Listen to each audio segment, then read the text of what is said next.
अस्सलाम वालेकुम, बिस्मिल्लाहिर्रहमानिर्रहीम। आज हम आपके अगले टॉपिक 8th मौज़ूआती मुतालिया उसके दूसरे टॉपिक जिहाद के साथ हाजिर खिदमत है।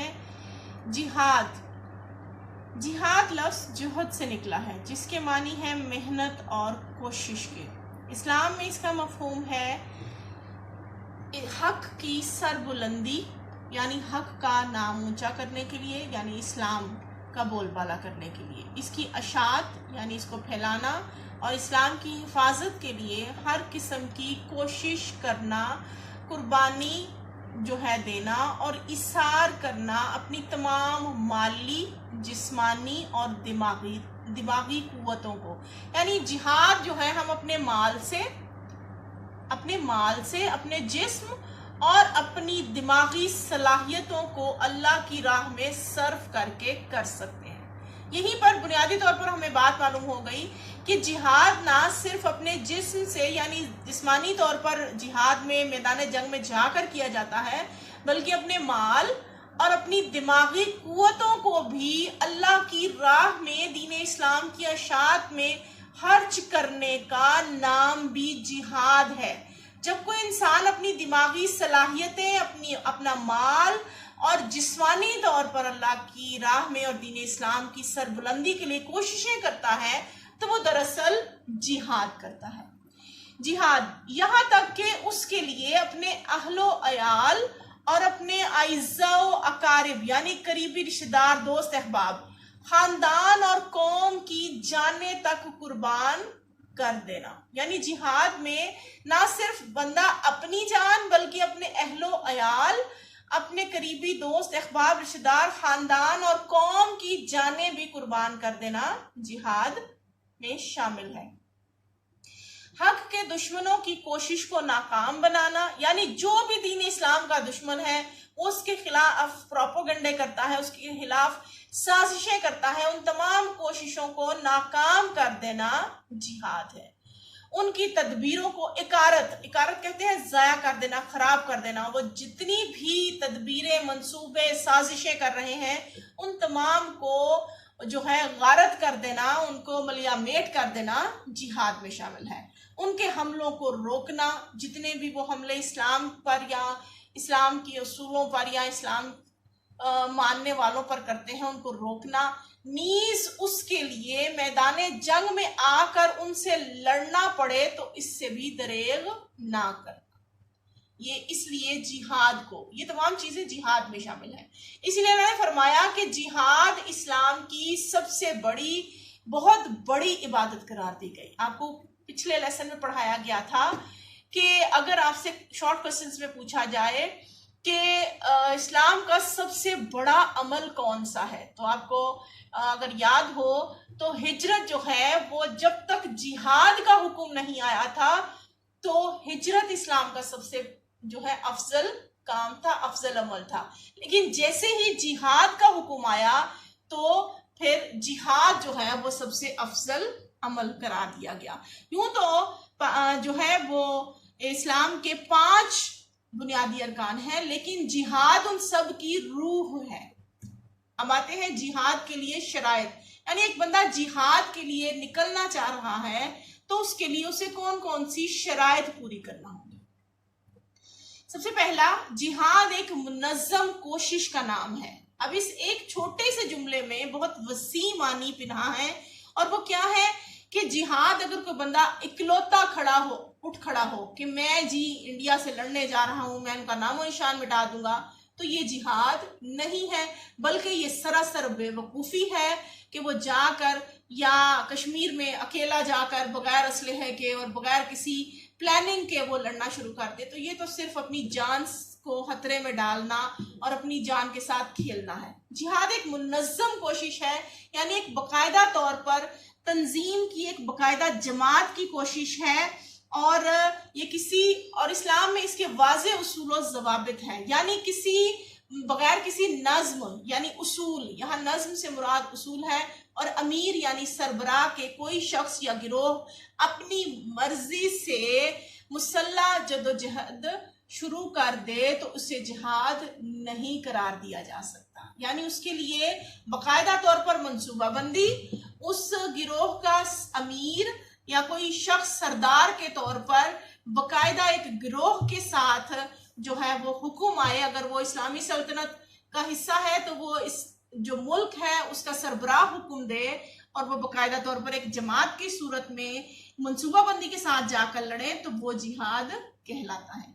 जिहाद के लिए जो दूसरा अहम काम है वो है, जिहाद के लिए जरूरी है कि एक इस्लामी रियासत की तरफ से बाकायदा उसका हुक्म दिया गया हो और उलमा और मुज्तहिदीन यानी इज्तिहाद करने वाले, अपने इल्म की रोशनी में जो है वो राह निकालने वाले, कोई राह सुझाने वाले या कोई किसी चीज का हल बताने वाले मुज्तहिदीन के इदारों ने हालात और असबाब का बेलाग जायजा लेकर उसके इम्कान की जरूरत का फैसला दिया हो। यानी उलमा ने मिलकर या इज्तिहाद करने वालों ने मिलकर इसका फैसला दे दिया हो कि फुला इलाके में जिहाद अब करना जरूरी हो गया है। जैसे इस वक्त कश्मीर में जिहाद बहुत जरूरी है, उसके लिए तमाम मुस्लिम ममालिक को इकट्ठे होकर या फिर खुद पाकिस्तान को अपने तौर पर जो है वो मुनज़्ज़म होकर इस कश्मीरियों के हकूक का जो है वो फैसला करना चाहिए, कश्मीरियों के हकूक की पासदारी के लिए कोशिश करनी चाहिए। और इसका मकसद मजलूम मुसलमानों की इमदाद करना। देखें, जो भी जिस हिस्से में भी मुसलमान मजलूम है, महकूम है, उनकी मदद करना मुसलमानों का फर्ज है और इस मदद के लिए जो है वो कोशिश करना वो मुसलमानों का फर्ज है। यहाँ तमाम इस दौर में मुसलमानों पर जिहाद लाजिम है। जिस जिस इलाके में मुसलमानों पर जुल्म सितम हो रहा है उनकी जाकर मदद करना बाकी इस्लामी ममालिक का फर्ज ऐन है। अशात इस्लाम के रास्ते की रुकावटों और फितरों को दूर करना और रज़ाए इलाही का हुसूल, ये थे जी जिहाद की शराइत। यानी अल्लाह की रजा के हुसूल के लिए जिहाद किया जाता है, अशात इस्लाम के लिए और काफिरों के फितनों को दूर करने के लिए, मुसलमानों की मदद के लिए। लेकिन इसके लिए शर्त क्या है कि बगैर किसी उसूल ज़वाबित और अमीर की इजाजत या उलमा या इज्तिहाद करने वाले इदारों के जो है मातहत बाकायदा एक मुनज़्ज़म गिरोह की शक्ल में मिलकर जिहाद किया जाएगा। कोई छोटी सी पार्टी या छोटा सा गिरोह उठकर अपने तौर पर जिहाद शुरू कर दे तो वो जिहाद नहीं कहलाएगा, बल्कि इसके लिए जो है वो इस्लामी रियासत की तरफ से बाकायदा हुक्म का फरमान जारी होना जरूरी है। अब जी आते हैं, जिहाद का मफहूम बहुत वाज़े है। बाज़ उलमा की राय में जिहाद की सबसे आला किस्म खुद अपने नफ्स के साथ जिहाद करना है। यह आपके शॉर्ट क्वेश्चंस में अक्सर सवाल आता है कि जिहाद सबसे आला जिहाद की किस्म कौन सी है या सबसे अफजल जिहाद क्या है, जिहाद अकबर किसको कहते हैं। ये तमाम वर्डिंग मैंने एक ही सवाल के जवाब की जो है तब्दील करके आपसे वर्डिंग शेयर की कि जिहाद अकबर सबसे आला जिहाद, अफजल जिहाद इस्लाम की रूह से कौन सा है। तो इस्लाम की रूह से उलमा कराम की राय में सबसे अफजल जिहाद अपने नफ्स के साथ यानी अपनी नफसानी ख्वाहिशात को काबू करना, शैतानी हमलों को रोक कर अपने आप को तकवा जो है तकवा के उसूलों के मुताबिक चलाना, ये है सबसे बड़ा जिहाद। और वो इसे जिहाद अकबर करार देते हैं उलमा कराम। इसके बारे में आगे चलकर हम मुख्तलिफ आरा और कुरान पाक की रूह से अहकामात भी पढ़ेंगे। जो आपको जिहाद अकबर के सवाल में मुख्तसर आए तो उसको मुख्तसरन लिखना है और डिटेल में आए तो फिर इसको डिटेल जवाब देना है। बात सही अहादीस यानी मुस्तनद अहादीस और कुरान पाक से भी इसके मफहूम की तायीद होती है, यानी इसके हक में दलाइल मिलते हैं। इरशाद बारी ताला है सूरत अल अंकबूत में 69 आयत नंबर का तर्जुमा है, यानी जिन लोगों ने हमारे बारे में जिहाद किया, अल्लाह फरमाता है जिन लोगों ने हमारे बारे में जिहाद किया यानी मेहनत और तकलीफ उठाई, हम उनको अपने रास्ते दिखाएंगे और यकीनन अल्लाह ताला नेकोकारों के साथ है। एक और जगह अल्लाह ने इरशाद फरमाया वजाहिदू फी सबीलिल्लाहि लअल्लकुम तुफ्लिहून, कि अल्लाह की राह में जिहाद करो। सूरत माइदा आयत नंबर 35 कि अल्लाह की राह में जिहाद करो ताकि तुम कामयाब हो जाओ। अब पढ़ते हैं जी जिहाद की चंद और इकसाम दर्ज झैल हैं। सबसे पहली जो आपकी किताब में दर्ज है वो है जिहाद बिल इल्म, यानी जिहाद की एक ऐसी किस्म है जो जिहाद बिल इल्म है। दुनिया का तमाम शर और फसाद जहालत का नतीजा है, यानी दुनिया में जितने भी शर और फसाद और जंगें हैं वो जिहालत की वजह से रूनुमा होती है और उसका दूर करना जरूरी है। अगर इंसान अक्लो शऊर और इल्मो दानिश रखता है तो उसे चाहिए कि दूसरों को भी इससे फैज पहुंचाए, यानी अगर किसी शख्स के पास तालीम का जेवर मौजूद है तो उसे चाहिए कि वह दूसरों को भी इससे आरास्ता करे, दूसरों को भी हिकमत और दानिशमंदी सिखाए। कुरान ने ये बात इन अल्फाज में वाज़ेह फरमाई है। अल्लाह ताला फरमाता है सूरत नहल आयत नंबर 125 कि लोगों को अपने परवरदिगार की तरफ आने की दावत हिकमत और दानिश और खूबसूरत नसीहत के साथ कर दो और उनसे मुजादिला कहते हैं बहस मुबाहिसा, यानी एक दूसरे के साथ अपने ख्यालात अपने दलाइल का तबादला करना और बहुत ही खूबसूरत तरीके से करो, यानी अच्छे तरीके से इल्मी और अदबी मौज़ूआत पर बहस करो, गुफ्तगू करो अच्छे तरीके से, ताकि तुम्हारे इल्म में इजाफा हो और लोगों की अक्लों को जीला बख्शे। इसी तरह इल्मी अंदाज में दीन की दावत और तबलीग में जिहाद भी जिहाद की एक किस्म है, यानी जो लोग दावत तबलीग देते हैं, अल्लाह के दीन की तरफ बुलाते हैं, तबलीग करते हैं दीन इस्लाम की, वो भी दरअसल जिहाद कर रहे हैं और नताइज और अफादियत के लिहाज से इसको सबसे ज्यादा अहमियत हासिल है। सूरत फुरकान की रूह से अल्लाह ताला ने जिहाद बिल इल्म को जिहादन कबीरा, यानी कुरान पाक के मुताबिक सूरत फुरकान के मुताबिक सूरत फुरकान में है जिहादन कबीरा किसको कहा गया? जिहाद बिल इल्म को। या आप जब भी जिहाद अफजल के बारे में, जिहाद कबीरा के बारे में पूछा जाए और जिहाद अकबर के बारे में पूछा जाए तो आप कुरान की रूह से सूरत फुरकान में दर्ज है कि जिहादन कबीरा जिहाद बिल इल्म है। अब आते हैं दूसरे पॉइंट की तरफ। जिहाद की दूसरी किस्म है जिहाद बिल माल, यानी अल्लाह ताला फरमाता है जिहाद की एक और किस्म है जिहाद बिल माल। अल्लाह ताला ने इंसान को जो माल और दौलत अता की है उसका मकसद ये है कि उसे अल्लाह की रजा के लिए अल्लाह के रास्ते में खर्च किया जाए और हक की हिमायत और नुसरत के सिलसिले में इन्फाक से, यानी बचत से गुरेज किया जाए, कंजूसी ना की जाए। इरशाद बारी ताला है, अल्लाह ताला फरमाता है कि जो लोग ईमान लाए और उन्होंने हिजरत की और अल्लाह के रास्ते में अपने मालों और जानों से जिहाद किया, ये लोग अल्लाह के पास निहायत बुलंद मर्तबे पर फाइज हैं। सूरत अनफाल में अल्लाह ने फरमा दिया कि जिन लोगों ने हिजरत की और अपनी मालों और जानों से जिहाद किया, यानी उन्होंने ना सिर्फ अपना माल अल्लाह की राह में खर्च किया जिहाद के लिए, जिहाद की तैयारी के लिए अपना माल भी दिया और बाकायदा खुद बनफ्से नफीस जंग में शिरकत करके जिहाद किया, तो अल्लाह ने उनके लिए निहायत बुलंद मर्तबा रखा है, उन्हें अल्लाह बुलंद मर्तबे पर फाइज करेगा।